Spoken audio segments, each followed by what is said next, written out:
시청자 여러분 안녕하십니까? 뉴스 매거진입니다. 올해 들어 최저임금이 인상되면서 이 때문에 아르바이트나 파트타임 근로자들의 설 자리가 점점 좁아져 가고 있습니다. 업체마다 무인화기를 설치해 인건비 절감에 나서고 있는데요. 첫 소식 장소라 기자입니다. 주유소나 개인 점포 등을 중심으로 무인화 바람이 거세게 불고 있습니다. 최저임금이 인상되면서 업계가 인건비 절감 차원에서 점포 무인화나 무인기기 도입에 적극 나서고 있습니다. 전주에 있는 패스트푸드점입니다. 이 패스트푸드점은 무인 셀프 주문기를 운영하고 있습니다. 손님들은 직원에게 메뉴를 주문하는 대신 입구 앞 무인 셀프 주문기에서 원하는 음식을 선택합니다. 선택한 메뉴 계산도 카드나 현금으로 손쉽게 합니다. 패스트푸드점 부점장은 손님 주문이 많은 바쁜 시간대에 무인 계산기가 주문을 처리해주면서 직원들은 음식 만드는 거에 집중할 수 있고 덕분에 인건비가 줄어들었다고 말했습니다. 셀프 주유소 또한 마찬가지입니다. 차종에 맞는 유종을 선택해 차 주유구에 직접 휘발유를 주입합니다. 이 밖에도 무인 빨래방이나 마트 셀프 계산기 등 일상생활 속에서 무인기기를 운영하는 점포를 쉽게 발견할 수 있습니다. 무인기기 도입으로 경영주들은 인건비 절감과 편리함의 효과를 보고 있는 반면 파트타임직이나 아르바이트생들은 일자리를 잃고 있습니다. 사람의 일자리를 점점 점령하고 있는 기계, 무인화 바람, 과연 희망일까요? K랜 장소라입니다. 정부가 추진하고 있는 자치분권의 필요성을 시민들이 실질적으로 체감할 수 있는 자리가 마련됐습니다.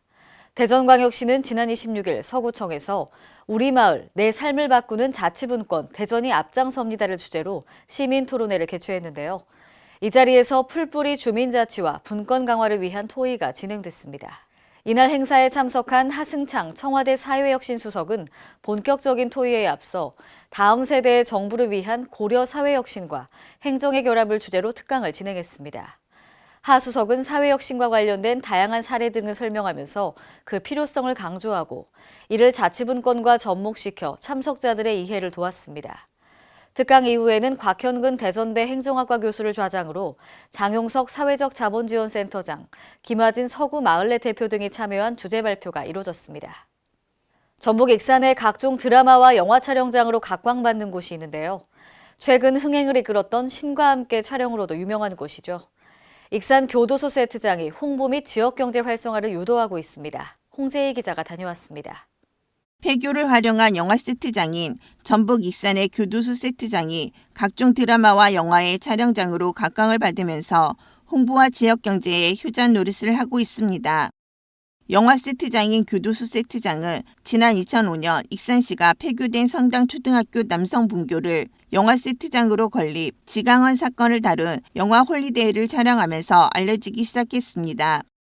교도소 세트장을 찾는 관광객은 지난 2015년 34,220명, 2016년 26,049명, 지난해 102,926명으로 전년 대비 395%, 한 해 동안 4배의 관광객이 급증했습니다. 익산 교도소 세트장을 방문하는 관광객을 위해서 관광객이 직접 막루 체험을 할 수 있도록 시설을 보강을 할 계획입니다. 또한 소법정도 만들어서 관광객이 직접 범복을 입고 법관이 되어보는 체험 시간을 마련해서 많은 관광객을 유치할 계획입니다. 또 현재 상연 중인 드라마 2판, 4판, 의문의 1승을 비롯해 신과 함께 등 지난해 총 16편의 드라마와 영화가 촬영됐고 세트장이 생긴 이래 현재까지 총 250여 편의 드라마와 영화의 무대가 되고 있습니다. 교도소 세트장 하루 요금은 200만 원으로 지난 2015년 3,100만 원, 2016년 6,600만 원, 2017년 5,500만 원의 임대 수익을 얻고 있습니다. 이에 따라 익산시는 올해 사업비 5억 원을 들여 관람용 막루, 학교 동네 소법정, 소장실 세트장을 설치하고 세트장 바닥을 보강하는 등 관광 인프라를 확충할 계획입니다. 또 내달부터 운행이 개시되는 익산 순환형 시티투어 코스에 교도소 세트장을 경유하여 관광객들의 편의를 제공할 계획입니다.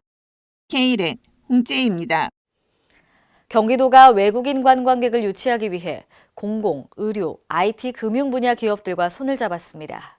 경기도는 IT 기업 가온넷 등과 함께 의료관광 클라우드 서비스 사업을 위한 협약을 체결했습니다. 이들 기관들은 올해 6월부터 500여 명의 외국인 의료 관광객을 대상으로 시범 서비스에 나선 후 11월부터 본격적인 서비스를 진행합니다. 이번 협력은 한국형 의료관광 클라우드 플랫폼 구축 사업 일환으로 이루어졌습니다. 클라우드 기술을 이용해서 의료 관광객들이 체류 기간 동안 이용할 수 있는 의료, 관광 등 다양한 서비스를 맞춤형으로 제공하는 것이 목표입니다. 걷고 싶은 길이라 하면 시민들이 편리하게 걸을 수 있게 되어야 하는데요. 전주시 고사동 걷고 싶은 거리는 보도블록이 파손된 채로 방치돼 있어 안전사고 위험이 큽니다. 전예은 기자입니다. 이곳은 전라북도 전주 시내 걷고 싶은 거리로 지정된 객사길입니다. 보시는 바와 같이 도로 곳곳에 파손된 보도블록이 방치돼 있습니다. 자칫 한눈을 팔게 되면 넘어지기 쉽습니다. 시민의 안전이 위협받고 있는 것입니다. 전주시는 지난 22일 보행자 안전과 편의를 위한 도시환경 기본계획 등을 수립한다고 밝혔으나 정책 수립에 앞서 걷고 싶은 거리부터 정비해야 한다는 시민들의 목소리가 높습니다. 아니 길이 이런데 걷고 싶은 거리라는 게 어이가 없죠. 위험하니까 보도블록이나 교체해 주셨으면 좋겠어요. 이에 완성구 관계자는 오는 3월경에 보도블록 불량구간 보수 공사를 진행할 계획이라고 말했습니다. 한편 완성구는 지난해 1억 5천여만 원을 들여 약 2.3km의 보도를 정비했다고 밝혔습니다. KLN 전예은입니다. 행정안전부와 제주특별자치도가 후원하는 2018년 지방분권과 균형발전 비전회의가 지난 26일까지 제주국제컨벤션센터에서 개최됐습니다. 이번 회의는 24일 개막식을 시작으로 독일과 스페인 등 다양한 국가의 전문가들이 참여하는 국제 세션이 진행됐습니다. 행정안전부는 이번 회의에서 최고의 전문가들과 심도 있는 토론을 통해 지방분권과 균형발전을 위한 정책 담론을 도출하고 현장에서 적용될 수 있는 대안 마련을 모색했습니다. 프로농구 전주 KCC 이지스의 홈구장으로 사용되고 있는 전주 실내체육관은 지어진 지 40년이 넘었는데요. 안정성 검사에서 C등급을 받는 등 개선이 필요한 상황입니다. 하지만 최근 중앙투자심사를 통과하지 못해 난항을 겪고 있습니다. 김경모 기자입니다. 전북 전주시가 실내 체육관을 리모델링하려던 계획이 틀어졌습니다. 전주시는 노후화된 실내 체육관을 국비 확보를 통해 관람석을 늘리고 부대 시설 등을 개선하는 증개축 사업 계획을 올렸으나 중앙투자심사를 통과하지 못했습니다. 전주시는 신축하는 방안을 포함해 사업을 전면 재검토할 계획입니다. 지금 현재 전면 재검토를 해서 저희들이 이제 최종적으로 저희들이 그 방향 설정을 해가지고 진행을 할 계획이고요. 증개축이 어렵다라고 본다고 하면 이제 신축이라든가 이런 것들을 다 오픈해서 전주 실내체육관은 지어진 지 40년이 넘어 노후화에 따른 우려가 있었습니다. 관람석 확장을 비롯한 개선 요구도 뒤따랐습니다. 이곳은 프로농구팀 전주 KCC 홈구장으로 사용되고 있어 이번 사업에 대해 농구팬을 비롯한 시민들의 관심이 쏠리고 있습니다. KLN 김경모입니다. 오늘의 간추린 뉴스입니다. 광주광역시는 청년 일자리 창출을 위해 청년 창업 지원과 청년 취업 지원을 추진해서 양질의 청년 일자리 창출과 인프라 구축에 나섭니다. 광주시는 이를 위해 올해 30개 사업에 469억 원의 재정을 투입해서 청년 일자리 2,921개를 창출합니다. 먼저 청년 창업 지원에는 204억 원을 투입해서 310개의 청년 일자리를 만든다는 계획입니다.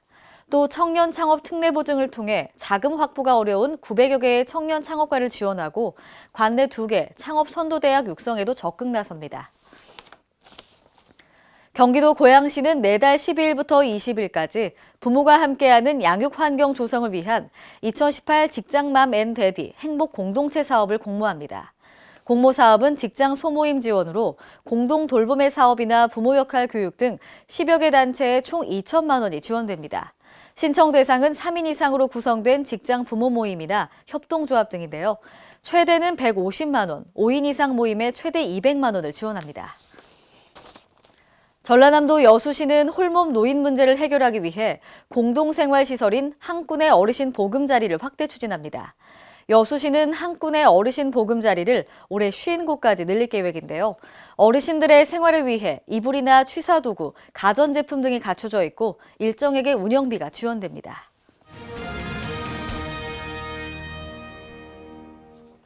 오늘의 단신입니다. 주요 사업의 담당자 실명 등을 기록, 공개하는 정책 실명제가 대폭 개선됩니다. 행정안전부는 이 같은 내용의 정책 실명제 강화 기본 계획을 마련해 오는 3월부터 시행하는데요. 이와 관련해 정책 실명제 사업을 선정할 때 국민이 참여하는 통로를 만들고 국정과제는 실명 공개를 의무화합니다. 또 실명 공개 범위도 장차관 등 최종 결제자까지 확대할 계획입니다. 보건당국이 이대 목동병원 신생아 집단 사망 사고 재발 방지를 위해 신생아 중환자실에 대해 처음으로 의료 적정성을 평가합니다.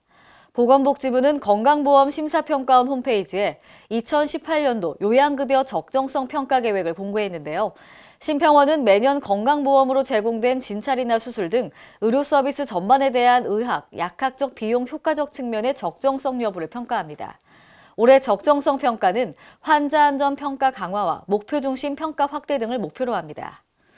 이상으로 뉴스 매거진을 마칩니다. 시청해주신 여러분 고맙습니다.